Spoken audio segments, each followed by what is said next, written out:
Hello बच्चों, कैसे हो आप सब। उम्मीद करते हैं आप सब बहुत बढ़िया होंगे। तो भैया नेक्स्ट लेक्चर हम स्टार्ट करने जा रहे हैं जीओसी का। लास्ट क्लास में हमने क्या पढ़ा था? तो लास्ट क्लास में हमने हाइपर कॉन्जुगेशन कंप्लीट किया था और इसके अलावा हमने स्टार्ट कर दिया था भैया जी एप्लीकेशंस ऑफ MHI इफेक्ट। कि यार MHI इफेक्ट जो है ना वो क्या काम में आते हैं, ये सारी बातें हमने लास्ट क्लास में बात स्टार्ट करी थी। एक एप्लीकेशन हमने पढ़ भी लिया था और वो है डाइपोल मोमेंट, ठीक है ना। अब इसके आगे जो है वो आज हमें कंटिन्यू करना है। देखो जरा और कौन से एप्लीकेशन है और कैसे हम MHI को काम में ले सकते हैं और कैसे जो है वो इनसे क्वेश्चन बन सकते हैं। तो देखो कि सेकंड जो एप्लीकेशन रहेगा ना वो है अपने पास electron density on benzene ring. Electron density on benzene ring, ठीक है। कि भैया जी बेंजीन रिंग पर इलेक्ट्रॉन डेंसिटी का क्वेश्चन आपसे पूछ सकता है। कि 3-4 अलग अलग कंपाउंड आपको दे दिए और आपको ये पूछ लिया कि इनमें से कहां पर बेंजीन रिंग पर इलेक्ट्रॉन डेंसिटी ज्यादा होगी और कहां बेंजीन रिंग पर इलेक्ट्रॉन डेंसिटी कम होगी। इस तरीके का सवाल आएगा। तो आप यूं समझना कि जैसे कंडीशन ऐसी है कि यार ये बेंजीन रिंग, अब एक तो ये हो सकता है कि बेंजीन रिंग पर कोई इलेक्ट्रॉन विड्रॉवल ग्रुप जुड़ा हो। कि जैसे यहां पर मान लो कोई इलेक्ट्रॉन विड्रॉवल ग्रुप है ना, कोई भी इलेक्ट्रॉन विड्रॉवल ग्रुप हो सकता है। इलेक्ट्रॉन विड्रॉवल ग्रुप बोले तो या तो इफेक्ट होगा -M वाला या -H वाला या फिर इफेक्ट होगा कैसा -I वाला। तो या तो बेंजीन पर इलेक्ट्रॉन विड्रॉवल इफेक्ट लग सकता है, कोई भी -M -H -I वाला ग्रुप, है ना। या फिर ये भी कंडीशन आ सकती है कि भैया नॉर्मल बेंजीन हो और बेंजीन पर कोई भी ग्रुप नहीं लगा हो। या फिर एक कंडीशन ये भी आ सकती है कि भाई बेंजीन है और बेंजीन पर यहां पर कोई इलेक्ट्रॉन डोनर ग्रुप लगा हो, बोले तो +M या फिर +H या फिर +I वाला कोई ग्रुप लगा हो। और हमें यही बात करनी है कि बेंजीन रिंग पर कहां इलेक्ट्रॉन डेंसिटी ज्यादा होगी, बेंजीन रिंग पर कहां इलेक्ट्रॉन डेंसिटी कम होगी। हमें तो यही बात करनी है। तो आप यहां पर समझना जरा कि भाई इलेक्ट्रॉन डोनर ग्रुप जो भी होंगे ये सारे के सारे बेंजीन रिंग को क्या करेंगे, इलेक्ट्रॉन देंगे। और इलेक्ट्रॉन देंगे तो यहां रिंग पर इलेक्ट्रॉन डेंसिटी क्या होगी, इंक्रीज होगी। तो इंक्रीज होगी तो यहां इलेक्ट्रॉन डेंसिटी का जो ऑर्डर रहेगा ना, इलेक्ट्रॉन डेंसिटी का ऑर्डर वो ये रहेगा, सबसे ज्यादा इलेक्ट्रॉन डेंसिटी होगी किसमें, थर्ड में। और फिर जो कहां आएगी, बेंजीन। और यहां तो इलेक्ट्रॉन क्या किए जा रहे हैं, विड्रॉ किए जा रहे हैं। तो इलेक्ट्रॉन विड्रॉ, जो भी बचे कुछ इलेक्ट्रॉन थे वो भी बेंजीन रिंग से ले लिए। और अगर ऐसी कंडीशन है तो यहां तो इलेक्ट्रॉन डेंसिटी सबसे क्या हो जाएगी, कम हो जाएगी, मिनिमम रहेगी, ठीक है। तो ये हमारे पास कंडीशन है electron density on benzene ring की। जैसे एग्जांपल से अपनी बात स्टार्ट करेंगे कि भैया हमारे पास 2-3 एग्जांपल है। जैसे यहां CH3 हो गया, यहां आपने NO2 लगा दिया, जैसे यहां पर OCH3 हो गया, ठीक है। जैसे हमारे पास कंडीशन ऐसी है, यहां हो गया NHCO और ये CH3। अब इन चारों में आपको क्या करना है, चेक करना है कि कहां पर इलेक्ट्रॉन डेंसिटी मैक्सिमम रहेगी, कहां इलेक्ट्रॉन डेंसिटी मिनिमम रहेगी। तो एक एक करके देखो, इफेक्ट चेक करते हैं कि कहां पर कौन सा ग्रुप बेंजीन रिंग पर कौन सा इफेक्ट प्रोड्यूस करेगा, +M होगा, -M होगा, +I -I, कौन सा इफेक्ट होगा। तो यहां पर देखो CH3 है, 3 अल्फा हाइड्रोजन इसके पास है, टोलुइन है, इस पर इफेक्ट होगा +H। आप कहोगे कि सर +I भी तो होगा, बिल्कुल होगा मेरे भाई, +I भी होगा।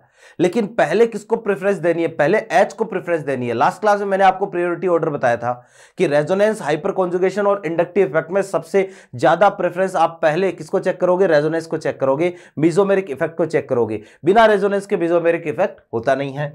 तो यहां पर +H। अब इसमें NO2 का -M होगा, -I भी होता है। लेकिन अगर मान लो यहां पर कॉन्जुगेशन नहीं होता ना, रेजोनेंस नहीं होता, तो NO2 का -I लगता। अब यहां रेजोनेंस है कि भाई NO2 अगर कॉन्जुगेटेड सिस्टम से जुड़ा हुआ है तो इफेक्ट लगेगा इसका -M। OCH3 भैया जी देखो जरा, कॉन्जुगेटेड सिस्टम से डायरेक्टली जुड़े हुए एटम पर क्या है, लोन पेयर है। तो ऐसी कंडीशन जब आती है तो इफेक्ट होता है कैसा, +M। तो यहाँ OCH3 का इफेक्ट कैसा आएगा, +M आएगा। यहाँ NH है, कॉन्जुगेटेड सिस्टम, इससे डायरेक्टली अटैच एटम पर लोन पेयर है, इफेक्ट कैसा आएगा, +M आएगा। अब भैया +M इफेक्ट जितना ज्यादा होगा, डोनर इफेक्ट जितना ज्यादा होगा, देखो ये भी प्लस वाला इफेक्ट है, पॉजिटिव इफेक्ट है, डोनर इफेक्ट, और ये भी डोनर इफेक्ट, तीनों में डोनर इफेक्ट लग रहा है। तो पहले ज्यादा प्रेफरेंस हम किसको देंगे, ज्यादा प्रेफरेंस हम देंगे M इफेक्ट को, मेसोमेरिक इफेक्ट को। यानी मेसोमेरिक इफेक्ट वालों के लिए यहां इलेक्ट्रॉन डेंसिटी बेंजीन रिंग पर H वाले से ज्यादा होगी।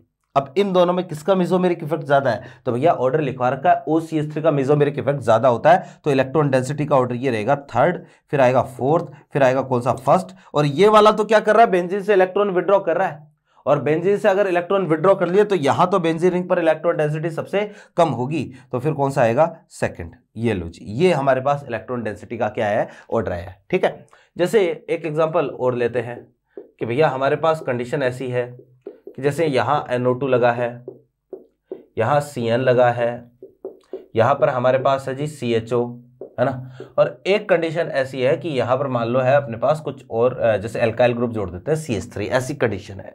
अब इनमें आपको क्या करना है, इलेक्ट्रॉन डेंसिटी का ऑर्डर चेक करना है। तो मेरे भाई इलेक्ट्रॉन डेंसिटी चेक करते हैं वही कि भाई कॉन्जुगेटेड सिस्टम पर अगर NO2 है तो इफेक्ट -m, कॉन्जुगेटेड सिस्टम पर CN है तो भी इफेक्ट कैसा, -m। फिर जो है वो अपने पास CHO एल्डिहाइड ग्रुप कैसा इफेक्ट होता है, -m ही होता है, तो इसका भी इफेक्ट कैसा आएगा, -m। CH3 का इफेक्ट कैसा, +H इफेक्ट होता है। 3 अल्फा हाइड्रोजन है तो ये डोनर इफेक्ट है। डोनर इफेक्ट जितना ज्यादा होगा हम बोलेंगे इलेक्ट्रॉन डेंसिटी उतनी ही ज्यादा होगी। तो सबसे ज्यादा इलेक्ट्रॉन डेंसिटी कहां पर मिलेगी, फोर्थ में मिलेगी। फोर्थ के बाद में इन तीनों में से -m, सबसे ज्यादा -m किसका होता है, NO2 का -m बहुत ज्यादा होता है, सबसे ज्यादा होता है। तो अगर NO2 का -m बहुत ज्यादा है, फिर किसका है, CN का, फिर CHO का। आप ऑर्डर चेक करो, जो ऑर्डर मैंने -m का लिखवाया था वो ऑर्डर चेक करो। तो अगर इसका -m कम है तो इसका मतलब इलेक्ट्रॉन तो विड्रॉ करेगा, लेकिन बाकी दोनों के कंपैरिजन में कम इलेक्ट्रॉन विड्रॉ करेगा। तो यहां इन तीनों में से इलेक्ट्रॉन डेंसिटी थर्ड में जो है वो आपको क्या मिलेगी, ज्यादा मिलेगी, फिर सेकंड, और ऐसे ही फर्स्ट वाला जो है ना, यहां पर इलेक्ट्रॉन डेंसिटी आपको सबसे कम मिलेगी। क्लियर है बात। फिर देखो जी, जैसे मान लो ऐसी कंडीशन दे दी आपको, यह है जी CH3, यहां पर है हमारे पास CH2 और यह है CH3, फिर एक यहां पर ग्रुप जोड़ दिया CH, और ये CH3 और ये CH3, और एक हमारे पास कंडीशन ऐसी C और CH3 और ये है CH3। ये हमारे पास 3-4 कंडीशन है। अब इनमें चेक करते हैं कि कहां पर बेंजीन रिंग पर इलेक्ट्रॉन डेंसिटी सबसे ज्यादा, कहां पर कम होगी। तो यूं समझना, इसके पास कितने अल्फा हाइड्रोजन है, 3 अल्फा हाइड्रोजन है। ठीक है, इसके पास कितने अल्फा हाइड्रोजन है, 2 अल्फा हाइड्रोजन है। इसके पास 1 अल्फा हाइड्रोजन है और इसके पास 0 अल्फा हाइड्रोजन है। तो सबसे ज्यादा हाइपर कॉन्जुगेशन किस में है, फर्स्ट में। यहां हाइपर कॉन्जुगेशन सबसे ज्यादा होगा, और जितना ज्यादा हाइपर कॉन्जुगेशन होगा, जितना ज्यादा +H इफेक्ट होगा, हम बोलेंगे कॉन्जुगेटेड जो है ना, या फिर यहां पर इलेक्ट्रॉन डेंसिटी उतनी ही ज्यादा होगी। तो सबसे ज्यादा इलेक्ट्रॉन डेंसिटी होगी फर्स्ट में, फिर सेकंड में, फिर होगी थर्ड में, फिर होगी फोर्थ में। अगर आपने यहां पर H से पहले I चेक कर दिया ना, H से पहले I चेक कर दिया कि यार इंडक्टिव इफेक्ट अगर आपने पहले चेक कर लिया, तो आंसर गलत हो जाएगा। वही प्रेफरेंस ऑर्डर की बात है कि जैसे यहां CH3 है, यहां पर ये टर्सरी ब्यूटाइल ग्रुप है, तो टर्सरी ब्यूटाइल में तो कार्बन ज्यादा है, जितने ज्यादा carbon inductive effect I effect उतना ही ज्यादा होगा। तो यहां पर +I सबसे ज्यादा होगा, तो इसके अकॉर्डिंग तो सबसे ज्यादा इलेक्ट्रॉन डेंसिटी आपको फोर्थ पर मिलनी चाहिए। लेकिन भैया ऐसा नहीं है, ध्यान रखना, पहले M ही चेक करना है। M इक्वल हो या M ना हो तो H चेक करना है, H इक्वल हो या H ना हो तो I चेक करना है। पहले कोशिश करो M से आंसर आ जाए, नहीं आए तो H से आंसर लेके आने की कोशिश करो, नहीं आए तो I से चेक करो। क्लियर है बात। जैसे हम एक एग्जांपल और लेते हैं, फिर आगे बढ़ते हैं। हमारे पास कंडीशन ऐसी है, एक तो भैया NHCO और यह है CH3। ठीक है, एक हमारे पास है यहां पर NHCO और यह है O-। इन दोनों में आपको पूछ लिया कि बेंजीन रिंग पर कहां इलेक्ट्रॉन डेंसिटी जो है वो ज्यादा होगी। इन दोनों में से कहां पर बेंजीन रिंग पर इलेक्ट्रॉन डेंसिटी ज्यादा होगी, सोचो जरा, सोच के बताओ कहां ज्यादा होगी। भैया जी देखो जरा, इसका इफेक्ट कैसा है, +M है, तो मेरे भाई यहां पर भी इफेक्ट कैसा है, +M है। चलो दोनों में इफेक्ट तो +M है, दोनों में डिफरेंस क्या है, यहां CH3 और यहां पर क्या है O-। तो डिफरेंस ये है मेरे भाई कि यहां का जो CO है ना, यहां का CO ये इस लोन पेयर के साथ रेजोनेंस में है कि ये लोन पेयर जो है बेंजीन रिंग को देना चाहता है, nitrogen lone pair benzene ring को देना चाहता है, इफेक्ट कैसा है, +M है। लेकिन इधर CO भी लगा पड़ा है, CO जो है वो भी लोन पेयर के साथ क्या है, कॉन्जुगेशन में है। तो बेंजीन की तरफ लोन पेयर का जाना क्या हो गया है, कम हो गया है। यानी ये लोन पेयर ऐसे मान लो आप 50% CO की तरफ जा रहा है, 50% बेंजीन रिंग की तरफ जा रहा है। क्लियर है। अब यहां देखना क्या हुआ, यहां पर भी ऐसा ही है, लोन पेयर बेंजीन रिंग की तरफ जा रहा है, लोन पेयर CO की तरफ भी तो जा रहा है, लेकिन भैया यहां का CO जो है ना, इस वाले ऑक्सीजन के साथ भी रेजोनेंस में है। तो कहने का मतलब यह है कि इस CO का इस लोन पेयर के साथ रेजोनेंस थोड़ा सा क्या हो जाएगा, कम हो जाएगा। ये वाला CO इस लोन पेयर के साथ थोड़ा कम रेजोनेंस करेगा, और इस CO का लोन पेयर के साथ रेजोनेंस अगर कम हो गया तो हम बोलेंगे इस लोन पेयर का बेंजीन के साथ रेजोनेंस क्या हो जाएगा, बढ़ जाएगा। और लोन पेयर का अगर बेंजीन के साथ रेजोनेंस बढ़ गया तो बेंजीन पर इलेक्ट्रॉन डेंसिटी भी क्या होगी, इंक्रीज होगी। यहां इलेक्ट्रॉन डेंसिटी जो है वो आपको क्या मिलेगी, ज्यादा मिलेगी। क्यों? क्योंकि यहां पर नाइट्रोजन का लोन पेयर बेंजीन के साथ ज्यादा कॉन्जुगेशन कर रहा है, बेंजीन के साथ ज्यादा रेजोनेंस पे है, इसलिए ऐसी कंडीशन यहां पर निकल के आई है। क्लियर है बात? अब भैया देखो एक बहुत ही ज्यादा इंपॉर्टेंट एग्जांपल है ना, और वो हमें पढ़ना है, समझिएगा। इसको मिटा रहा हूं मैं।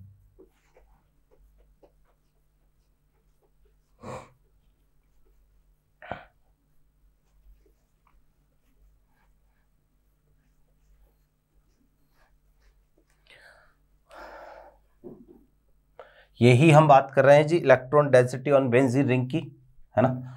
और एक अगर मान लो बेंजीन की सारी पोजीशन पर अलग अलग हैलोजन लगा दिए, फ्लोरीन, क्लोरीन, ब्रोमीन और आयोडीन, और उस केस में आपको पूछे कि यार इलेक्ट्रॉन डेंसिटी का ऑर्डर क्या रहेगा, तो अपना अगला जो एग्जांपल है वो इसी पर है।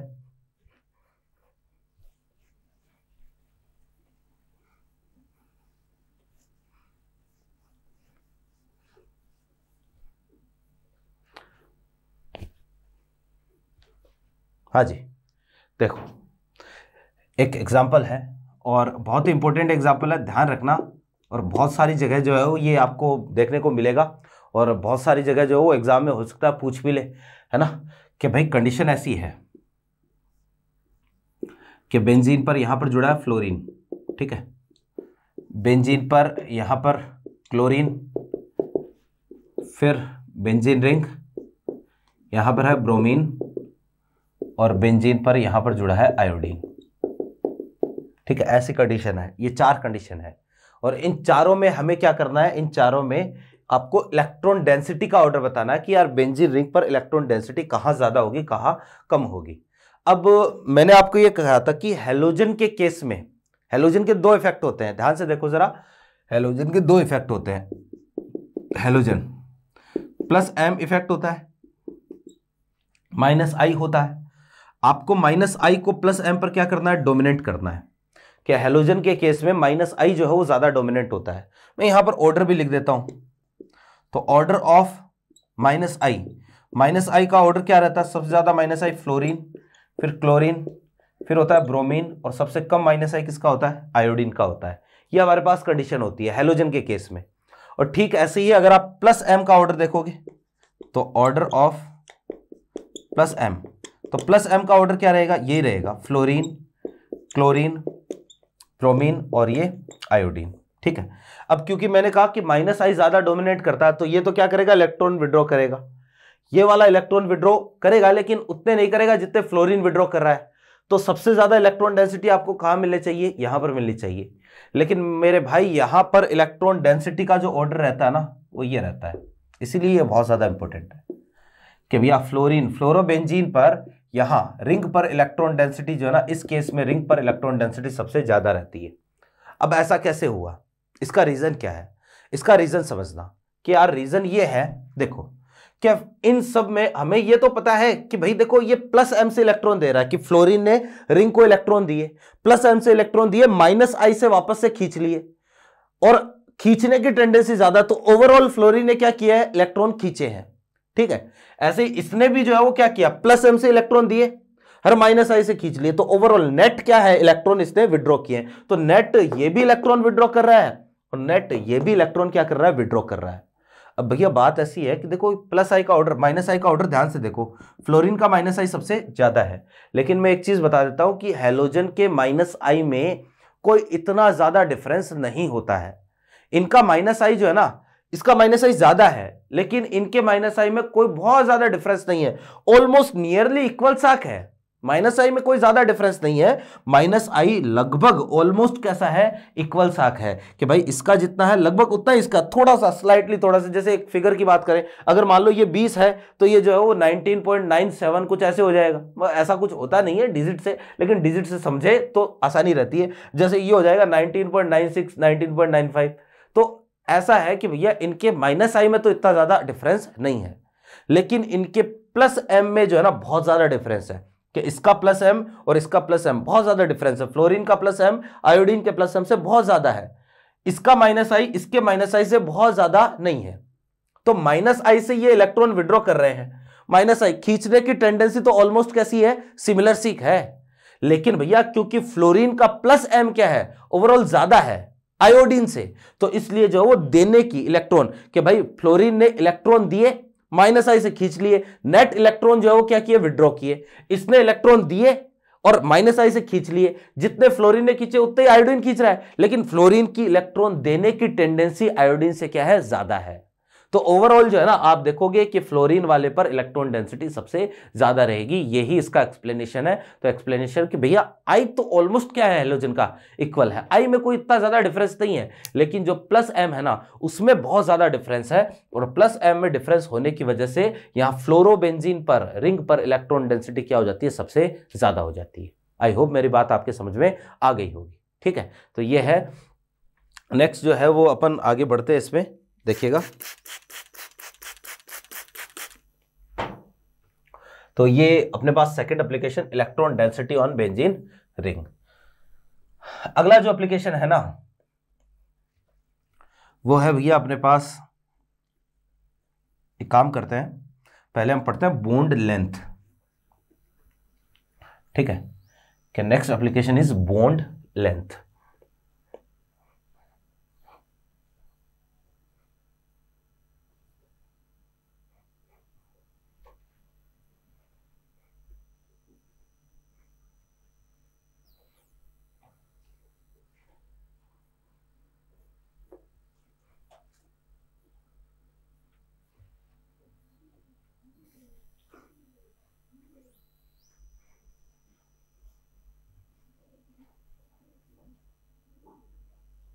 हाँ जी, देखो क्या 3 नंबर एप्लीकेशन है बॉन्ड लेंथ। क्या रेजोनेंस और हाइपर कॉन्जुगेशन, इनसे बॉन्ड लेंथ जो है ना वो हम कैसे डिटरमाइन करते हैं, या बॉन्ड लेंथ का ऑर्डर जो है वो हम कैसे एक तरीके से चेक कर सकते हैं कि किसकी बॉन्ड लेंथ ज़्यादा है, किसकी बॉन्ड लेंथ कम है, कहाँ पर बॉन्ड लेंथ जो है वो कम होगी, है ना। तो यूँ समझना कि रेजोनेंस और हाइपर कॉन्जुगेशन जब भी चलते हैं ना, तो जो सिंगल बॉन्ड है उसमें तो प्रॉपर्टीज आती है डबल बॉन्ड की, और डबल बॉन्ड में प्रॉपर्टीज आ जाती है किसकी, सिंगल बॉन्ड की। ठीक है, तो जैसे एक एग्जांपल समझते हैं, एक कंपाउंड है अपने पास, जैसे ये कंपाउंड है। ठीक है, अब इस कंपाउंड में आप देखो डबल सिंगल डबल, इस कंपाउंड में क्या है, कॉन्जुगेशन है, और कॉन्जुगेशन की कंडीशन है तो इसमें हम रेजोनेंस चलाते हैं। तो जैसे ही इसमें रेजोनेंस चलाऊंगा तो इसमें रेजोनेंस ऐसे चलेगा, CH, ये डबल बॉन्ड CH और ये CH2, यहाँ चार्ज नेगेटिव है, यहाँ चार्ज कैसा आएगा, पॉजिटिव। ठीक है, अब रेजोनेंस चला तो एक काम करते हैं, इन सबको मिला के हम इसकी रेजोनेंस हाइब्रिड भी इसका बना ही लेते हैं। तो जब आप रेजोनेंस हाइब्रिड बनाओगे तो इसका रेजोनेंस हाइब्रिड कुछ यूं बनेगा। ठीक है, ये इसका रेजोनेंस हाइब्रिड आया। ठीक है, ध्यान से देखना जरा कि यहां पर डबल बॉन्ड था और यहां पर क्या आ चुका है, पार्शियल डबल बॉन्ड, है ना। पार्शियल डबल बॉन्ड का मतलब है डबल बॉन्ड जो है ना वो सिंगल बॉन्ड की तरफ जा रहा है, double bond gets single bond properties, और यहां सिंगल बॉन्ड था और single bond partial double bond में कन्वर्ट हो गया, यानी कि एक तरीके से सिंगल बॉन्ड में डबल बॉन्ड की प्रॉपर्टीज आई, है ना। तो ऐसा है कि अगर आप एक जनरल ऑर्डर देखो ना, general order of bond length, ठीक है, कि यार बॉन्ड लेंथ का एक जनरल ऑर्डर, तो बॉन्ड लेंथ का एक जनरल ऑर्डर हमारे पास ये आएगा, एक तो सिंगल बॉन्ड होता है, एक डबल बॉन्ड होता है, एक ट्रिपल बॉन्ड होता है। तो हमें पता है सिंगल बॉन्ड की बॉन्ड लेंथ सबसे ज्यादा होती है, फिर कौन आता है, डबल बॉन्ड, इन दोनों के बीच में हमारे पास आएगा पार्शियल डबल बॉन्ड। ठीक है, और इन दोनों के बीच में हमारे पास आएगा पार्शियल ट्रिपल बॉन्ड, ये कंडीशन आएगी। तो सिंगल बॉन्ड की बॉन्ड लेंथ जो है वो आपको सबसे ज्यादा मिलेगी। फिर कौन सा आएगा, डबल बॉन्ड आएगा, पार्शियल डबल बॉन्ड, फिर कौन सा आएगा, कंप्लीट डबल बॉन्ड, फिर पार्शियल ट्रिपल बॉन्ड और फिर ट्रिपल बॉन्ड। ये एक बॉन्ड लेंथ का जनरल ऑर्डर है। तो होगा ये कि भैया जब रेजोनेंस चलता है, इवन हाइपर कॉन्जुगेशन, रेजोनेंस और हाइपर कॉन्जुगेशन, यहाँ इंडक्टिव इफेक्ट नहीं चेक करेंगे क्योंकि इंडक्टिव इफेक्ट में तो इलेक्ट्रॉन जो है वो पार्शियली डीलोकलाइज होते हैं, तो इंडक्टिव इफेक्ट चेक करने की आवश्यकता नहीं है। तो जब भी रेजोनेंस या हाइपर कॉन्जुगेशन चलता है तो हम ऐसा बोलेंगे कि डबल बॉन्ड में तो सिंगल बॉन्ड के प्रॉपर्टीज आती है, सिंगल बॉन्ड की करेक्टर आएंगे, और सिंगल बॉन्ड में डबल बॉन्ड के करेक्टर आएंगे। तो भैया अगर डबल बॉन्ड में सिंगल बॉन्ड के करेक्टर आएंगे तो डबल बॉन्ड की बॉन्ड लेंथ तो क्या हो जाएगी, बढ़ जाएगी, इंक्रीज हो जाएगी। डबल बॉन्ड तो इधर आ रहा है ना, तो डबल बॉन्ड की बॉन्ड लेंथ तो रेजोनेंस या हाइपर कॉन्जुगेशन की वजह से क्या हो जाती है, बढ़ जाती है। और सिंगल बॉन्ड में डबल बॉन्ड के करेक्टर आएंगे, डबल बॉन्ड, ये सिंगल बॉन्ड डबल बॉन्ड की तरफ जा रहा है, तो डबल बॉन्ड में सिंगल बॉन्ड के करेक्टर, सिंगल बॉन्ड में डबल बॉन्ड के करेक्टर, तो सिंगल बॉन्ड की बॉन्ड लेंथ क्या हो जाएगी, कम हो जाएगी। तो बस इतना ही ध्यान में रखना है कि रेजोनेंस जब चलता है तो सिंगल बॉन्ड की बॉन्ड लेंथ तो क्या होती है, कम होती है। क्यों? क्योंकि सिंगल बॉन्ड तो पीछे की तरफ आ रहा है, और डबल बॉन्ड की बॉन्ड लेंथ क्या हो जाती है, बढ़ जाती है। क्यों? क्योंकि डबल बॉन्ड आगे की तरफ आ रहा है, इसमें सिंगल बॉन्ड प्रॉपर्टीज डेवलप हो रही है। और जितना ज्यादा कॉन्जुगेशन होगा ना, जितना ज्यादा कॉन्जुगेशन, जैसे सिंगल बॉन्ड में अगर कॉन्जुगेशन ज्यादा है उतना ही पीछे की तरफ जाता जाएगा, उतना ही जो है वो आप देखोगे कि इसमें पार्शियल डबल बॉन्ड करेक्टर उतने ही ज्यादा होंगे, और डबल बॉन्ड करेक्टर बढ़ेंगे तो बॉन्ड लेंथ सिंगल बॉन्ड की उतनी ही कम होगी। यानी more conjugation in single bond, bond length becomes smaller smaller smaller. ठीक है, छोटी होती जाएगी लगातार। तो पहले तो मैं ये लिख देता हूं कि भाई due to resonance and hyperconjugation, due to resonance and hyperconjugation, ठीक है, single bond gets double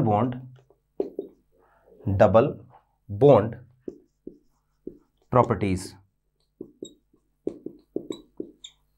So single bond length of, इसको ऐसे लिखूंगा मैं, so bond length of single bond will, देखो जी कि सिंगल बॉन्ड में तो डबल बॉन्ड प्रॉपर्टीज आई, तो सिंगल बॉन्ड किसकी तरफ गया, पीछे की तरफ, तो bond length of single bond will be decreased, ठीक है, and double bond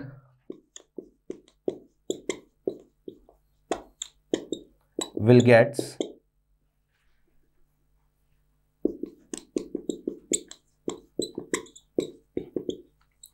single bond properties,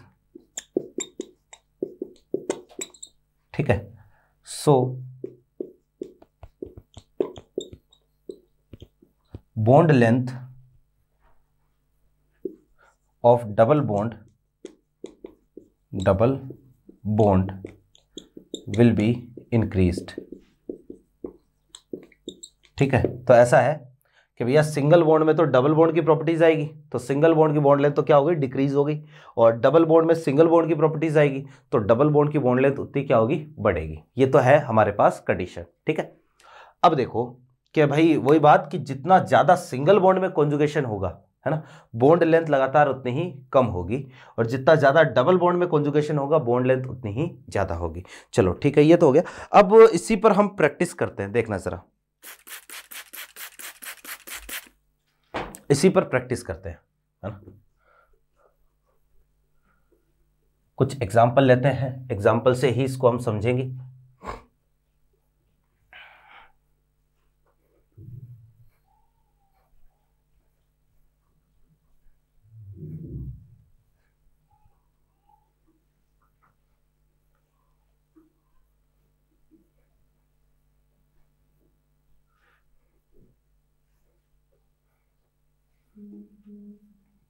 हाँ जी,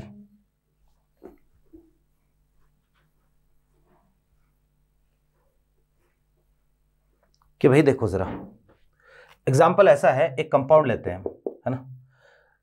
हमारे पास कंपाउंड जैसे अभी जो हमने लिया था इसी को हम चेक कर लेते हैं। जैसे ये कंपाउंड है, ठीक है। अब यहां पर जो है ना, मैंने इस बॉन्ड लेंथ को बोल दिया A, इसको बोल दिया B और इसको बोल दिया C, ठीक है।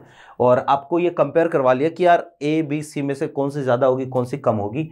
तो यहाँ पर तो आप देखो, ये डबल बॉन्ड, ये डबल बॉन्ड, तो दोनों डबल बॉन्ड है, A और C बराबर होनी चाहिए, B सबसे ज़्यादा बड़ी होनी चाहिए, लेकिन ये तो तब होता है जब इसमें कॉन्जुगेशन नहीं होता।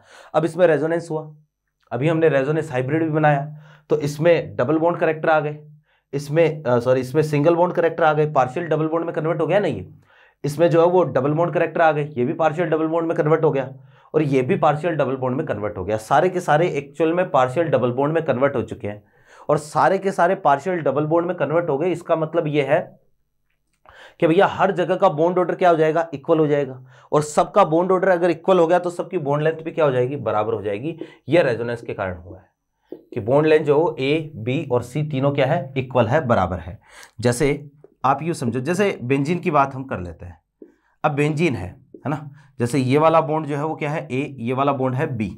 अब एक डबल बॉन्ड एक सिंगल बॉन्ड, लेकिन हमें पता है बेंजीन में कॉन्जुगेशन होता है, रेजोनेंस होता है, और रेजोनेंस की वजह से हर एक जगह के लिए हर एक जगह का बॉन्ड ऑर्डर क्या हो जाएगा, सेम हो जाएगा, और सबका बॉन्ड ऑर्डर सेम होगा तो सब बॉन्ड लेंथ भी क्या हो जाएगी, बराबर हो जाएगी। ए और बी रेजोनेंस की वजह से क्या हो जाएंगे, बराबर हो जाएंगे। डबल बॉन्ड में सिंगल बॉन्ड के करेक्टर आएंगे, सिंगल बॉन्ड में डबल बॉन्ड के करेक्टर आएंगे। ठीक है, जैसे आप ये देखना जरा, एक एग्जाम्पल है अपने पास।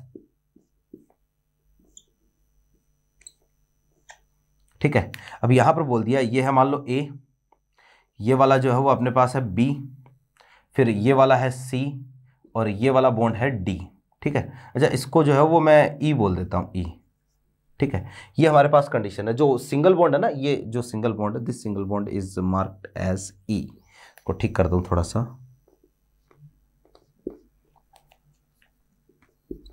ये जो बॉन्ड है ये है ई। अब आपको पूछ लिया कि इनमें बॉन्ड लेंथ का ऑर्डर क्या होगा, तो चलो स्टार्ट करते हैं। अब ध्यान से देखो, डबल सिंगल डबल, इसमें इतने पार्ट में तो क्या है, कॉन्जुगेशन, और कॉन्जुगेशन है तो इस पार्ट में तो जितनी भी डबल बॉन्ड की बॉन्ड लेंथ, जितनी भी सिंगल बॉन्ड की बॉन्ड लेंथ, वो सारी क्या हो जाएगी, सेम हो जाएगी। सबका बॉन्ड ऑर्डर क्या हो जाएगा, इक्वल हो जाएगा। क्यों हो जाएगा इक्वल, क्योंकि भैया यहां पर तो कॉन्जुगेशन है, A B C, in double single double, यहां तक तो कॉन्जुगेशन है, और कॉन्जुगेशन है तो ये वाला डबल बॉन्ड सिंगल बॉन्ड के करेक्टर आएंगे, और इस सिंगल बॉन्ड में डबल बॉन्ड के करेक्टर आएंगे, तो बराबर हो जाएगी। तो इसका मतलब ए, ई और बी ये तो इक्वल है। फिर ध्यान से देखो, ये वाला डबल बॉन्ड, मुझे बताओ क्या इस डबल बॉन्ड में सिंगल बॉन्ड के करेक्टर है क्या, नहीं है, और इसमें सिंगल बॉन्ड के करेक्टर बिल्कुल नहीं है। या आप ये कहो कि हाइपर कॉन्जुगेशन के लिए, हाइपर कॉन्जुगेशन से थोड़े से आएंगे, लेकिन उतना ज्यादा कोई इफेक्ट नहीं पड़ेगा, क्योंकि रेजोनेंस को प्रायोरिटी देनी है ना हमें। तो यहां पर देखना जरा कि सबसे ज्यादा बॉन्ड लेंथ तो कौन सी, डी। क्यों, completely single bond, complete single bond सबसे लेंथी होगा। फिर जो है वो अपने पास कौन सा आएगा, ये तो डी सबसे बड़ा हो गया, फिर आ जाएगा ए, बी और ई दोनों बराबर होंगे, और सबसे स्मॉलर कौन सा होगा, सी सबसे छोटा होगा। क्यों, क्योंकि सी में कॉन्जुगेशन नहीं है, ये कंप्लीटली डबल बॉन्ड है एक तरीके से। तो ये हमारे पास ऑर्डर आएगा, है ना। आप देखो जरा कि हमारे पास कंडीशन ऐसी है, एक तो मान लो फिनॉल है, जैसे ये है फिनॉल। ठीक है, इस बॉन्ड लेंथ को मैं बोल देता हूं ए। एक है हमारे पास मेथेनॉल मान लो, ठीक है, और इस बॉन्ड लेंथ को मैं बोल देता हूं बी। देखो ये भी कार्बन ऑक्सीजन बॉन्ड है, ये भी कार्बन ऑक्सीजन बॉन्ड है ना, लेकिन फिर भी दोनों की बॉन्ड लेंथ में डिफरेंस होगा। क्यों होगा डिफरेंस, यहां पर देखना जरा कि भाई बेंजीन के साथ लोन पेयर क्या है, कॉन्जुगेशन कर रहा है, तो इस वाले में यहां ए में तो क्या है, डबल बॉन्ड करेक्टर है, यहां कॉन्जुगेशन नहीं है, तो यहां डबल बॉन्ड करेक्टर बिल्कुल भी नहीं है। तो इसलिए जो बॉन्ड लेंथ ज्यादा किसकी होगी, बी ज्यादा होगा, किससे, ए से ज्यादा होगा। क्लियर है बात, है ना। ऐसे ही आपको कंपैरिजन करना है। एक चीज और, जितना ज्यादा कॉन्जुगेशन होता है ना, जितना ज्यादा कॉन्जुगेशन होगा डबल बॉन्ड में, जितना ज्यादा कॉन्जुगेशन, सिंगल बॉन्ड करेक्टर उतने ही ज्यादा होंगे, बॉन्ड लेंथ उतनी बढ़ेगी। जैसे एग्जांपल समझते हैं, एक तो कंपाउंड है अपने पास CH2CH, और ये CH डबल बॉन्ड CH2, एक तो ये कंपाउंड है, ये वाली बॉन्ड लेंथ मान लो A है, एक कंपाउंड है CH2CH, और ये CH, और ये CH, और ये CH डबल बॉन्ड CH2, और ये वाली बॉन्ड लेंथ है मान लो B। आपको पूछ लिया भाई ए और बी में से ज्यादा कौन होगा, है ना। तो आप समझो जरा कि भाई डबल सिंगल डबल, ये वाला डबल बॉन्ड कॉन्जुगेशन में है, तो यानी कि यहां पर पार्शियल सिंगल बॉन्ड प्रॉपर्टीज है, या यहां सिंगल बॉन्ड प्रॉपर्टीज है, यहां double single double single double, यहां पर ये भी कॉन्जुगेशन में, तो यहां पर भी तो सिंगल बॉन्ड प्रॉपर्टीज है। तो हमारे पास क्योंकि यहां सिंगल बॉन्ड प्रॉपर्टीज है, यहां पर भी सिंगल बॉन्ड प्रॉपर्टीज है, लेकिन नीचे वाला जो नेगेटिव चार्ज या नीचे वाला जो पाई बॉन्ड है, इसमें कॉन्जुगेशन क्या है, ज्यादा। और डबल बॉन्ड में जितना ज्यादा कॉन्जुगेशन होगा, उसमें सिंगल बॉन्ड के गुण उतने ही ज्यादा आएंगे, सिंगल बॉन्ड की प्रॉपर्टीज उतनी ज्यादा आएगी, तो भैया बॉन्ड लेंथ उतनी ही ज्यादा होगी। तो even double bond, both are double bond, but B is lengther than A. B जो है वो ज्यादा लेंथी होगा, ज्यादा जो है वो बॉन्ड लेंथ इसकी ज्यादा होगी। ये हमारे पास कंडीशन है। आई होप मेरी बात समझ में आ गई होगी, है ना। तो भैया ये है, एक दो एग्जांपल और लेते हैं, देखना ज़रा। जैसे हमारे पास कंपाउंड है जी CH2 CH double bond O, एक तो ये कंपाउंड है। एक हमारे पास कंपाउंड है भैया CH3 और CH2 और CH डबल बॉन्ड O, एक ये कंपाउंड है, ठीक है। अब यहाँ पर देखो ज़रा, एक तो ये बॉन्ड लेंथ है carbon oxygen bond length A, यहाँ पर कार्बन ऑक्सीजन बॉन्ड लेंथ है मान लो B। आपको पूछ लिया कि कौन सी बॉन्ड लेंथ ज़्यादा होगी, तो आप समझना कि डबल सिंगल डबल, कि यहाँ पर तो ये कॉन्जुगेशन में है, ये वाला डबल बॉन्ड जो है वो कॉन्जुगेशन में नहीं है, और ये वाला डबल बॉन्ड अगर कॉन्जुगेशन में नहीं है तो हम बोलेंगे ये तो कंप्लीटली डबल बॉन्ड है, ये पार्शियल सिंगल बॉन्ड, इसमें सिंगल बॉन्ड करेक्टर है, तो A जो है वो ज़्यादा होगा किससे, B से, ठीक है। तो ये हमारे पास कंडीशन। अब देखो एक दो एग्जाम्पल और लेते हैं हम।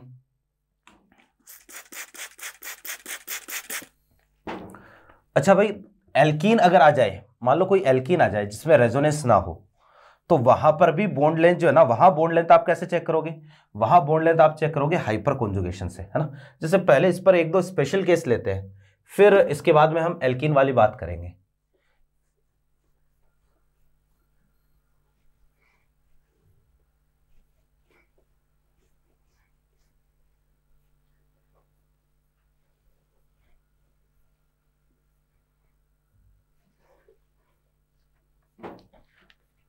हाँ जी, देखो जरा कि एक एग्जाम्पल है अपने पास, जैसे CH2 CH, यहाँ आया CH2 और ये CH डबल बॉन्ड CH2, ठीक है। एक तो ये वाला बॉन्ड है, ये तो है मान लो इसकी बॉन्ड लेंथ A, ठीक।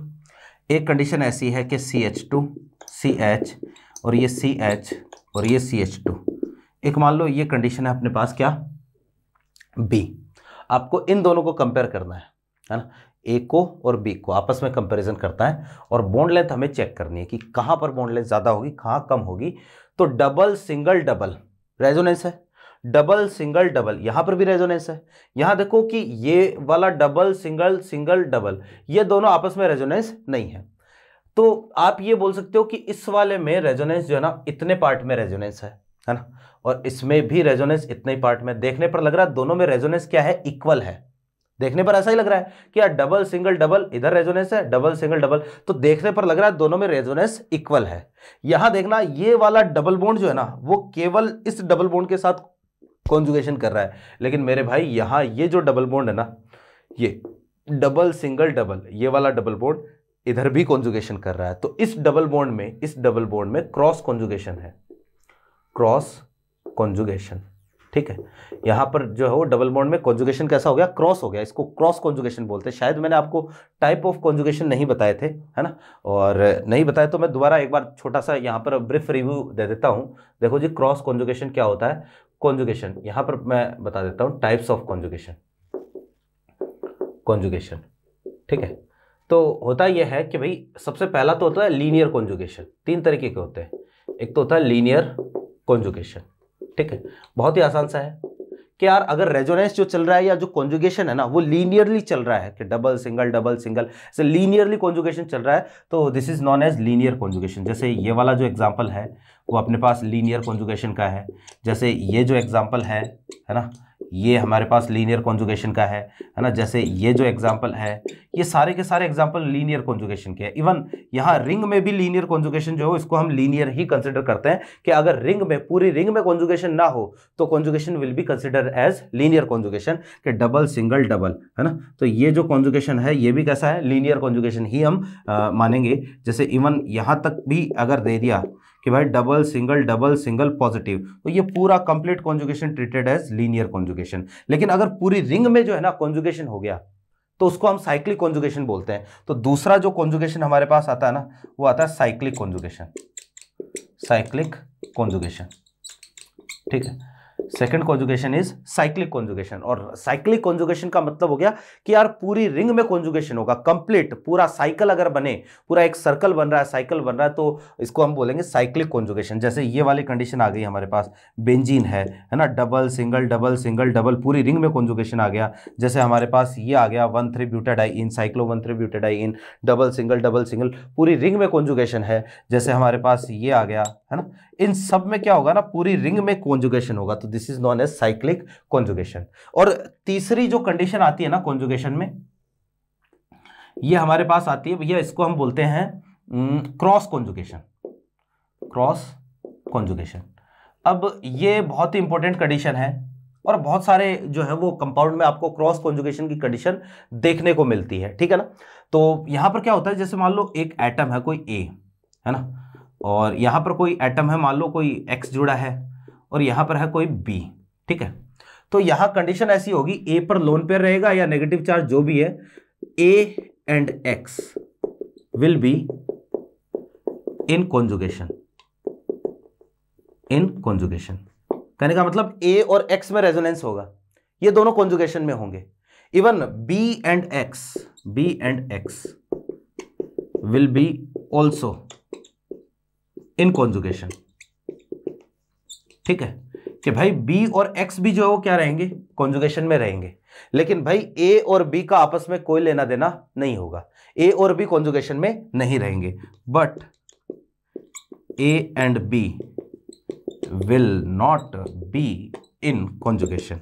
इन कॉन्जुगेशन ए और बी जो है ना, इनका आपस में कोई लेना देना नहीं होगा। यही क्या है, कंडीशन है किसकी, क्रॉस कॉन्जुगेशन की, है ना। जैसे ये वाला कंपाउंड देखो, डबल सिंगल डबल, भैया ये दोनों कॉन्जुगेशन में है, डबल सिंगल डबल ये दोनों भी कॉन्जुगेशन में है, लेकिन इन दोनों का आपस में कोई लेना देना नहीं है। ये क्रॉस कॉन्जुगेशन की कंडीशन है। अगर मान लो कोई कंपाउंड है, एक कंपाउंड में तो क्रॉस कॉन्जुगेशन हो रहा है, एक में तो लीनियर कॉन्जुगेशन हो रहा है, हर एक में क्रॉस कॉन्जुगेशन हो रहा है, तो यहां हम ज्यादा जो है स्टेबिलिटी वाइज देखें तो लीनियर कॉन्जुगेशन को क्रॉस कॉन्जुगेशन पर हम क्या मानते हैं, डोमिनेंट मानते हैं, ठीक है ना। तो अब यहां पर देखो जरा कि भैया कंडीशन ऐसी है, वापस इस पर आते हैं। ये कॉन्जुगेशन शायद मुझे याद नहीं है कि मैंने किसी क्लास में बताया नहीं बताया, बता दिया तो अच्छी बात, आपका रिवीजन हो गया, नहीं बताया हो तो ये अभी आप जो हो इसको कंसिडर कर सकते हो, ध्यान रख सकते हो। अब यहां पर देखना, वापस से इधर आते हैं, तो देखने पर लग रहा है double single double, double single double, कि भाई दोनों में कॉन्जुगेशन बराबर है, क्योंकि ये डबल बॉन्ड ये डबल बॉन्ड, ये तो दोनों आपस में कॉन्जुगेशन में है नहीं। तो हमारे पास कंडीशन ऐसी रहेगी कि यार अब बॉन्ड लेंथ कैसे कंपेयर करें। तो मैंने कहा कि ये वाला डबल बॉन्ड देखना, ये इधर भी कॉन्जुगेशन कर रहा है, इस वाले डबल बॉन्ड को केवल इस डबल बॉन्ड के साथ कॉन्जुगेशन करना है, लेकिन इस डबल बॉन्ड को जो अपनी दोनों तरफ भागीदारी निभानी है, इधर भी कॉन्जुगेशन करना है, इधर भी कॉन्जुगेशन करना है, यानी कि extent of conjugation in this double bond will be less in comparison of this double bond, ठीक है ना। कि यार इस वाले डबल बॉन्ड में कॉन्जुगेशन का एक्सटेंट क्या है, कम है। क्यों है कम, क्योंकि ये वाला डबल बॉन्ड तो किसी दूसरे के साथ बिजी है ना, धोखेबाज है, कहीं और बिजी हो रहा है, तो इसके साथ बिजी है, इसलिए जो हम बोलेंगे कि यहां एक्सटेंट ऑफ, है ना, extent of conjugation, extent of conjugation,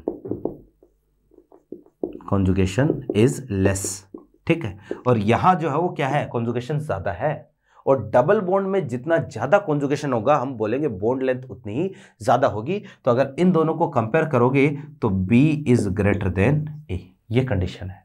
I hope मेरी बात आपके समझ में आ गई होगी। अगर मान लो हम यहीं पर कंपैरिजन जो करें बॉन्ड लेंथ का, CH2 जैसे सेम एग्जांपल,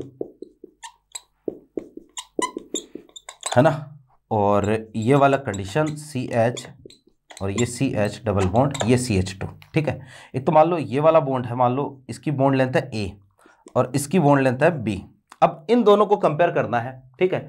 तो ध्यान से देखो जरा कि डबल सिंगल डबल, यहां तो कॉन्जुगेशन इतना ही है, लेकिन भाई यहां पर देखो जरा कि double single double, double single double, भैया इस वाले डबल बॉन्ड में तो कॉन्जुगेशन क्या है, ज्यादा है ना, कि इस डबल बॉन्ड का काम तो बढ़ गया है, ये तो दोनों तरफ जा रहा है, ये तो इधर भी जा रहा है, इधर भी जा रहा है, तो इस डबल बॉन्ड का काम तो बढ़ चुका है, यहां तो कॉन्जुगेशन क्या हो चुका है, बढ़ चुका है। हाँ, इस वाले डबल बॉन्ड में कॉन्जुगेशन इस डबल बॉन्ड से कम है, इवन इस वाले डबल बॉन्ड में भी कॉन्जुगेशन इस डबल बॉन्ड से कम है, लेकिन भाई इसका काम जो बीच में जिसकी वजह से क्रॉस कॉन्जुगेशन हो रहा है, जो दोनों डबल बॉन्ड में कॉमन है, कि भाई या तो इसको भी संभाल रहा है, इसको भी संभाल रहा है, बेचारे को दो दो को संभालना पड़ रहा है, और यहां पर जो है ये वाला जो है वो केवल इसके साथ कॉन्जुगेशन कर रहा है, तो ओवरऑल नेट यहां पर तो कॉन्जुगेशन क्या हो चुका है, बढ़ चुका है। तो मैं यहां पर लिखूंगा extent of conjugation, extent of conjugation is more, यहां पर कॉन्जुगेशन जो है वो क्या है, ज्यादा है,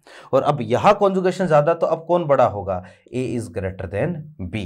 ये है ये अपने पास बॉन्ड लेंथ की कंडीशन, बहुत ही इंपॉर्टेंट एग्जांपल है दोनों के दोनों, ठीक है। तो नेक्स्ट जो है वो अपने पास, अब मान लो कोई नॉर्मल अगर एल्कीन दे दे आपको, तो फिर बॉन्ड लेंथ को आप कैसे कंपेयर करोगे, ठीक है। कोई भी एल्कीन दे दी, बॉन्ड लेंथ कैसे कंपेयर करेंगे, देखो तो एल्कीन में तो जो है वो मान लो कोई रेजोनेंस, विदाउट रेजोनेंस वाली एल्कीन है जिसमें कोई रेजोनेंस नहीं है एल्कीन में, तो एल्कीन में हाइपर कॉन्जुगेशन होगा, और हाइपर कॉन्जुगेशन से जो है वो क्या होगा, वही बात कि सिंगल बॉन्ड में डबल बॉन्ड प्रॉपर्टीज आएगी और डबल बॉन्ड में सिंगल बॉन्ड प्रॉपर्टीज आएगी।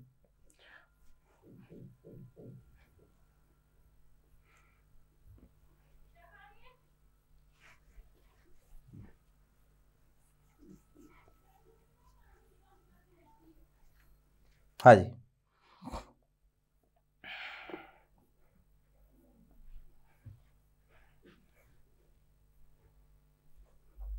देखो जैसे मान लो 2-3 एल्कीन आपको दे दी है ना, कि जैसे CH2 डबल बॉन्ड CH2, आपको जो है ना यहां पर कंपैरिजन करना carbon carbon double bond length का, ठीक है। और जैसे एक एल्कीन ये दे दी CH3 CH double bond CH2, एक एल्कीन ये दे दी CH3 CH double bond CH, और यहाँ है CH3 है ना, एक एल्कीन ये दे दी CH3 CH और ये CH3, और एक एल्कीन ये दे दी CH3 डबल बॉन्ड CH3 और ये CH3। ये कुछ एल्कीन है अपने पास। यहाँ पर आपको बोल दिया बॉन्ड लेंथ A है, यहाँ पर B है, ये बॉन्ड लेंथ C है, इसको बोल दिया D, और ये बॉन्ड लेंथ है E। अब आपको कंपैरिजन करना है। अब देखने पर लग रहा है कि यार सारी बॉन्ड लेंथ सेम है। क्यों है सेम? क्योंकि किसी में भी कॉन्जुगेशन नहीं है ना, और किसी में कॉन्जुगेशन नहीं है तो देखने पर लगेगा कि यार सब सेम ही तो है, फिर क्या दिक्कत है भैया, सेम नहीं है। आप देखो इसके पास 0 अल्फा हाइड्रोजन है, इसमें कोई हाइपर कॉन्जुगेशन नहीं चलेगा।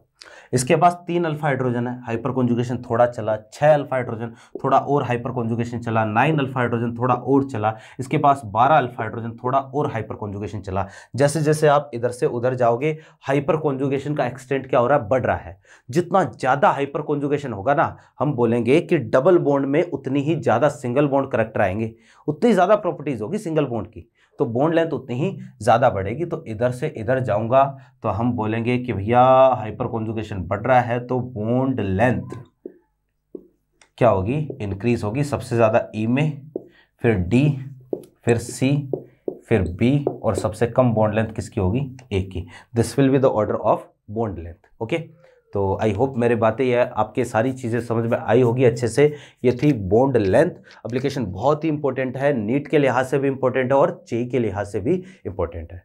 नेक्स्ट जो अपने पास है ना, वो है भैया जी स्टेबिलिटी ऑफ एल्कीन। देखना अगला एप्लीकेशन है stability of alkene.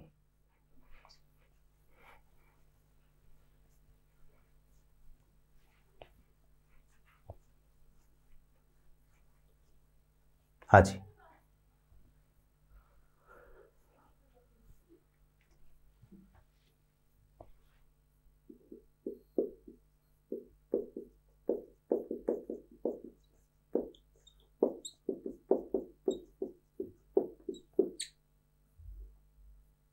Stability of alkene. देखो जी कि यार एल्कीन की स्टेबिलिटी जो है ना, वो हम कैसे कंपेयर करें। तो वही बात है कि एल्कीन की स्टेबिलिटी एक तो रेजोनेंस पर डिपेंड करेगी, एक जो है वो डिपेंड करेगी वही हाइपर कॉन्जुगेशन पर। इन्हीं दो चीज़ों पर स्टेबिलिटी डिपेंड करती है। तो मैं लिख देता हूं कि stability of alkene depends on resonance and hyper conjugation. Hyper conjugation, ठीक है, इन दो चीजों पर डिपेंड करती है। और रेजोनेंस और हाइपर कॉन्जुगेशन में ज्यादा प्रेफरेंस किसको दोगे, बहुत बार बता दिया है, रेजोनेंस को ही ज्यादा प्रेफरेंस हमें देनी है। तो हम ऐसा बोलेंगे, देखो स्टेबिलिटी ऑफ एल्कीन, पहले आप चेक करोगे रेजोनेंस, ये डायरेक्टली प्रोपोर्शनल होगी किसके, रेजोनेंस के। और रेजोनेंस कैसे चेक करते हैं ये आपको पता ही है ना। तो पहले तो रेजोनेंस चेक करो। अब मान लो रेजोनेंस नहीं है या फिर रेजोनेंस सब में इक्वल है, तो फिर आप चेक करोगे क्या, hyper conjugation. Stability of alkene, ठीक है, ये प्रोपोर्शनल होगी किसके, हाइपर कॉन्जुगेशन के, हाइपर कॉन्जुगेशन के। और हाइपर कॉन्जुगेशन हमें पता है बहुत अच्छे से प्रोपोर्शनल होता है किसके, नंबर ऑफ अल्फा हाइड्रोजन के, ये कंडीशन आती है। तो भैया जितने ज्यादा अल्फा हाइड्रोजन होंगे ना, अगर मान लो रेजोनेंस सब में नहीं है या सब में इक्वल रेजोनेंस है, तो जितने ज्यादा अल्फा हाइड्रोजन होंगे वहां पर हम बोलेंगे स्टेबिलिटी उतनी ही ज्यादा होगी, ठीक है ना। जैसे एग्जांपल से अपनी बात हम स्टार्ट करते हैं। आपको ये दे दिया CH2, ठीक है, एक ये एल्कीन दे दी CH डबल बॉन्ड CH2, एक एल्कीन दे दी CH3 CH double bond CH और ये CH3, एक हमारे पास ये वाली, चलो इसको जो है वो थोड़ा सा हम और ठीक कर देते हैं।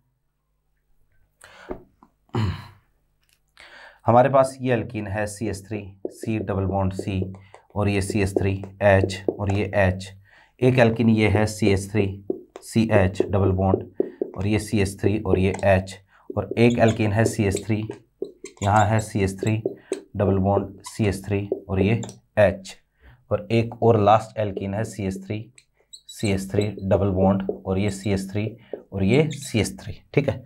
ये हमारे पास एल्कीन्स है। अब इनमें आपको बताना है स्टेबिलिटी ऑर्डर कि कौन सी सबसे ज्यादा स्टेबल है, कौन सी कम स्टेबल है, रीजन भी बताएंगे साथ में, कारण क्या है। तो आप समझना जरा, इसके पास अल्फा हाइड्रोजन कितने, अच्छा इसमें से किसी में भी कॉन्जुगेशन नहीं है, आप चेक करो, किसी में कोई रेजोनेंस वगैरह कॉन्जुगेशन वगैरह कुछ भी नहीं है, तो इसमें अल्फा हाइड्रोजन कितने हैं, 0, कोई अल्फा हाइड्रोजन नहीं है। यहां अल्फा हाइड्रोजन बताओ कितने हैं, 3, यहां अल्फा हाइड्रोजन कितने हैं, 6, यहां अल्फा हाइड्रोजन कितने हैं, 6, यहां अल्फा हाइड्रोजन हो गए कितने, 9, और यहां अल्फा हाइड्रोजन हो गए कितने, 12, ठीक है। तो अब ये तो ठीक है। अब देखो जी, जितने ज्यादा अल्फा हाइड्रोजन हो गए स्टेबिलिटी उतनी ही ज्यादा होगी। अब यार इन दोनों में अल्फा हाइड्रोजन क्या आ गए, इक्वल आ गए, तो अब इनमें कैसे कंपैरिजन करेंगे, तो आपको साफ दिख रहा है कि ये वाला तो कैसा है, ट्रांस, दिस इज ट्रांस, ठीक है, ये वाला कैसा है, सिस है, किसी में कॉन्जुगेशन है नहीं, तो केवल अल्फा हाइड्रोजन से कंपेयर कर सकते हो आप। सिस और ट्रांस में से मुझे बताओ सबसे ज्यादा स्टेबल कौन सा होता है, ज्यादा स्टेबल कौन सा होता है, ट्रांस ज्यादा स्टेबल होता है। तो यहां पर स्टेबिलिटी का ऑर्डर 1 2 3 है, ये आएगा कौन सा, 4, ये 5 और ये 6। तो मुझे बताओ सबसे ज्यादा स्टेबल कौन सा हो जाएगा, 6, फिर इसके बाद में कौन सा आएगा, 5, अब थर्ड और फोर्थ में से ज्यादा स्टेबल है थर्ड, फिर आएगा कौन सा, फोर्थ, फिर सेकंड, फिर कौन सा, फर्स्ट, ये ऑर्डर आएगा एल्कीन की स्टेबिलिटी का। क्लियर है बात। तो ये हमारे पास एक कंडीशन है स्टेबिलिटी में। और देखो एग्जांपल देखते हैं अभी, इसमें खूब जो है वो क्वेश्चन बहुत बार जो है वो पूछे जाते हैं भैया, ध्यान रखना। नेक्स्ट जो हमारे पास एग्जाम्पल है, मैं कुछ एग्जाम्पल लिखूंगा जो जरूरी एग्जाम्पल है, जो अक्सर जो है वो ज़्यादातर देखने को मिलते हैं, ज़्यादातर एग्जाम में जो है वो पूछे जा सकते हैं, हम केवल उनकी बात करेंगे। बाकी तो देखो कोई भी एग्जाम्पल पूछ सकता है ना। कुछ एग्जाम्पल कई बार ऐसे भी आते हैं जो नॉर्मल ट्रेंड को फॉलो नहीं करते हैं, है ना, तो उनको आपको डायरेक्टली याद भी रखना पड़ता है, ये भी कंडीशन हो सकती है।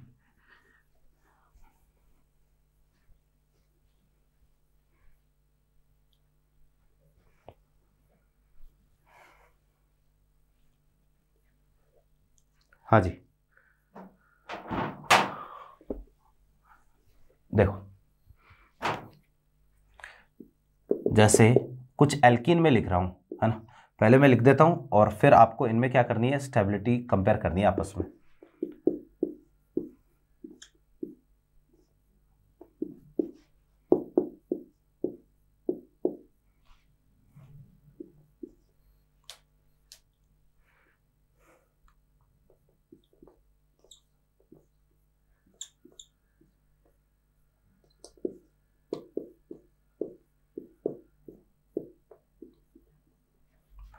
इनमें आपको स्टेबिलिटी चेक करनी है, देखो जरा, कोई जल्दबाजी नहीं, सोचो आराम से।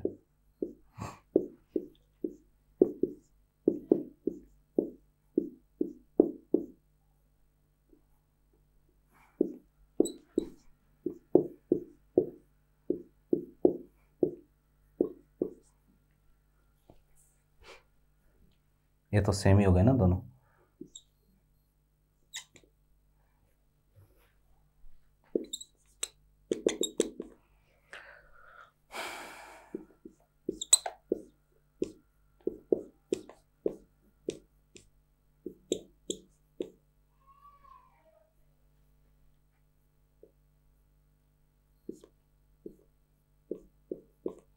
इनमें इनमें भी स्टेबिलिटी चेक करनी है।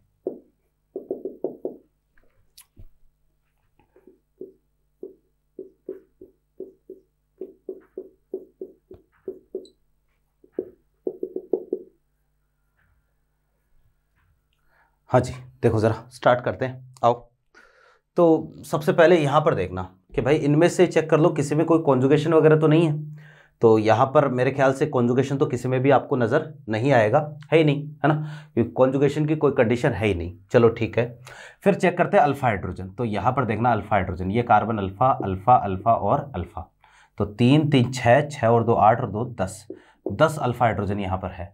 यहाँ पर चेक करते हैं, ये अल्फा ये अल्फा ये अल्फा, ठीक है। तो देखो 2 2 4, 4 और 3 7, 7 अल्फा हाइड्रोजन यहाँ है। यहाँ चेक करते हैं, तो ये अल्फा हो गया ये अल्फा हो गया, तो 2 2 4, 4 अल्फा हाइड्रोजन है। फिर यहाँ पर जो है वो चेक करते हैं, ये अल्फा और ये अल्फा, यहाँ अल्फा हाइड्रोजन कितना हो गया, 3 अल्फा हाइड्रोजन हो गया। और इस पर चेक करते हैं, तो ये अल्फा अल्फा हाइड्रोजन कितने हैं, 2 है, ठीक है। तो अल्फा हाइड्रोजन आ गए। जितने ज़्यादा अल्फा हाइड्रोजन होंगे हम बोलेंगे स्टेबिलिटी उतनी क्या होगी, ज़्यादा होगी। तो सबसे ज़्यादा स्टेबल तो कौन सा होगा, फर्स्ट, फर्स्ट के बाद में कौन सा, सेकंड, सेकंड के बाद में थर्ड, थर्ड के बाद में कौन सा, फोर्थ, और फिर सबसे कम स्टेबल कौन सा आएगा, फिफ्थ। ये ऑर्डर होगा किसका, स्टेबिलिटी का। क्लियर है बात। यहाँ देखो ज़रा कि वही बात, किसी में भी कॉन्जुगेशन नहीं है, और कॉन्जुगेशन नहीं है ना, तो आप डायरेक्टली आगे बढ़ सकते हो। तो इस पर अल्फा अल्फा अल्फा और अल्फा, अल्फा हाइड्रोजन कितने हो गए, इसके पास हो गए 10। यहाँ पर चेक करो, ये अल्फा है ये अल्फा है ये भी अल्फा है, अल्फा हाइड्रोजन कितने हो गए, 5। और इस पर देखो अल्फा हाइड्रोजन, ये अल्फा है ये अल्फा, अल्फा हाइड्रोजन कितने हो गए, 4 हो गए, है ना, 4 नहीं है 3 ही है, ठीक है। तो कोई दिक्कत नहीं है। सबसे ज़्यादा स्टेबल कौन सा होगा, फर्स्ट, फिर सेकंड आया, फिर कौन सा आया, थर्ड आया, ठीक है। यहाँ चेक करो ज़रा कि भाई ये वाला जो है ना, डबल सिंगल सिंगल डबल, यहाँ पर जो है वो दोनों डबल बॉन्ड में कोई रिलेशन नहीं है, डबल सिंगल डबल, यहाँ पर रेजोनेंस है, यहाँ रेजोनेंस भी है, और रेजोनेंस की वजह से यहाँ पर एरोमेटिसिटी भी आ रही है। तो ये कंपाउंड जो है ना वो कैसा है, एरोमेटिक कंपाउंड भी है। तो यहाँ पर सबसे ज़्यादा स्टेबल कौन सा होगा, थर्ड रहेगा, फिर सेकंड आएगा, फिर कौन सा आएगा, फर्स्ट आएगा। ये ऑर्डर रहेगा स्टेबिलिटी का। इसमें तो आपको साफ दिख ही रहा होगा, सबसे ज़्यादा स्टेबल कौन सा, थर्ड, फिर सेकंड, फिर कौन सा, फर्स्ट। कारण क्या है, लॉन्गर कॉन्जुगेशन है। जितना लॉन्गर कॉन्जुगेशन होगा, जितना ज़्यादा कॉन्जुगेशन, जितना ज़्यादा रेजोनेंस होगा, स्टेबिलिटी उतनी क्या होगी, ज़्यादा होगी, ठीक है। अब देखना कि हमारे पास एक होते हैं पॉलीईन, जैसे ये एक पॉलीईन है, ये भी पॉलीईन है ना। पॉली का मतलब होता है बहुत सारे, और इन का मतलब डबल बॉन्ड। तो 3 तरीके की पॉलीईन अपने पास होती है। इसको मैं मिटा रहा हूं।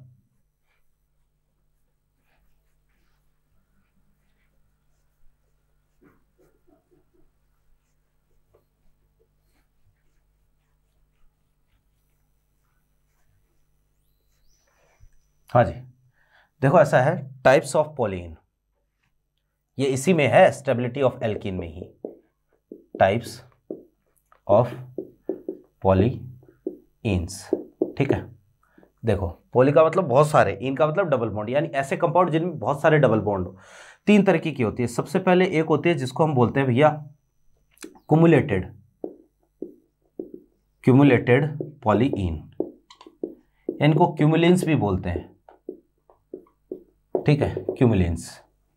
अब क्युमुलेटेड पॉलीईन या क्युमुलिन क्या होते हैं, तो भैया अगर मान लो कोई एल्कीन ऐसी है जिसमें double bond, continuously double bond आ जाए, लगातार डबल डबल डबल डबल ऐसे करके, तो उसको हम बोलते हैं क्या, क्युमुलेटेड पॉलीईन। जैसे एग्जांपल के लिए CH2, फिर आया C, double bond C, double bond C, double bond C, double bond C, ऐसे करके, तो कंटिन्यूसली डबल बॉन्ड आ गए। तो इस तरीके के जो कंपाउंड होंगे इनको क्या बोलेंगे, क्युमुलिन बोलेंगे, ठीक है ना।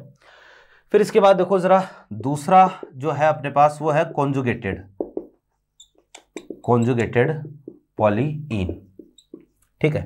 अब कॉन्जुगेटेड का मतलब होता है कि भैया अगर डबल बॉन्ड कॉन्जुगेशन में हो, डबल बॉन्ड अल्टरनेट ऑर्डर में हो, एक छोड़ के एक, ये तो समझते ही हो आप, है ना। तो जैसे ये कंडीशन आ गई, CH2 CH, CH double bond CH, CH double bond CH, ये कंडीशन आ गई कि double single double single double, ये कंडीशन आ गई, आगे से आगे चल रही है। तो ये वाली जो कंडीशन होगी ये क्या होगी, ये होगी कॉन्जुगेटेड पॉलीईन की, ठीक है ना। और तीसरी जो होती है वो होती है आइसोलेटेड, आइसोलेटेड पॉलीईन, ठीक है। आइसोलेटेड का मतलब है भैया जी 2 डबल बॉन्ड जो है ना उनमें 2 या 2 से ज्यादा सिंगल बॉन्ड का डिफरेंस रहेगा, अल्टरनेट ऑर्डर भी नहीं होगा। दोनों पास पास भी नहीं होंगे, बहुत ज्यादा गैप रहेगा। जैसे कि कंडीशन ये है कि CH2CH और ये आया CH2, ये CH2CH डबल बॉन्ड CH2, ऐसी कंडीशन कि डबल आया, सिंगल सिंगल सिंगल फिर डबल, है ना। तो दोनों कॉन्जुगेशन में भी नहीं होंगे और दोनों जो वो लगातार भी नहीं होंगे। तो ऐसी कंडीशन जहां पर आती है उसको क्या बोलते हैं, आइसोलेटेड। अब यहां पर स्टेबिलिटी ऑर्डर आपको ध्यान में रखना है। मुझे बता दो सबसे ज्यादा स्टेबल तो कौन सा होगा, कॉन्जुगेटेड, क्यों, रेजोनेंस है। तो कॉन्जुगेटेड जो है ना सबसे ज्यादा स्टेबल रहेगी, कॉन्जुगेटेड पॉलीइन। फिर इसके बाद में कौन सा रहेगा, तो भाई देखो जरा कि इनमें क्या होता है ना कि ये पाई इलेक्ट्रॉन है और ये पाई इलेक्ट्रॉन है, तो बहुत ही पास पास है कि दो कार्बन पर जो पाई इलेक्ट्रॉन क्लाउड है ना वो बहुत ही नजदीक है, तो रिपल्शन ज्यादा होता है। और रिपल्शन ज्यादा होने की वजह से स्टेबिलिटी क्या हो जाती है, कम हो जाती है। तो कॉन्जुगेटेड के बाद में हमारे पास आइसोलेटेड आएगा, आइसोलेटेड पॉलीइन। और सबसे लेस स्टेबल जो है वो रहेगा कौन सा, अपने पास क्यूमुलेटेड, क्यूमुलेटेड पॉलीइन। ठीक है, तो ये एक कंडीशन है हमारे पास स्टेबिलिटी की पॉलीइन्स में। तो कई बार इस तरीके की भी आपको जो है वो एग्जांपल दे देता है, वहां पर स्टेबिलिटी कैसे चेक करोगे, ऐसे ही आपको चेक करना है। अब इसी स्टेबिलिटी में एक और एग्जांपल है, बहुत ही इंपॉर्टेंट एग्जांपल है। ठीक है, देखो बहुत ही इंपॉर्टेंट एग्जांपल है। एक तो है हमारे पास जैसे CH3 और CH3 CH2 CH2, ठीक है। एक हमारे पास है CH3 और यहाँ है H और ये डबल बॉन्ड, ये H और ये CH3। एक एग्जांपल है CH3 CH double bond CH3 और ये H। ठीक है, इन तीनों में आपको स्टेबिलिटी जो है वो कंपेयर करनी है। और ये वाला देखना जरा कि दिस इज आइसोब्यूटीन, आइसोब्यूटीन।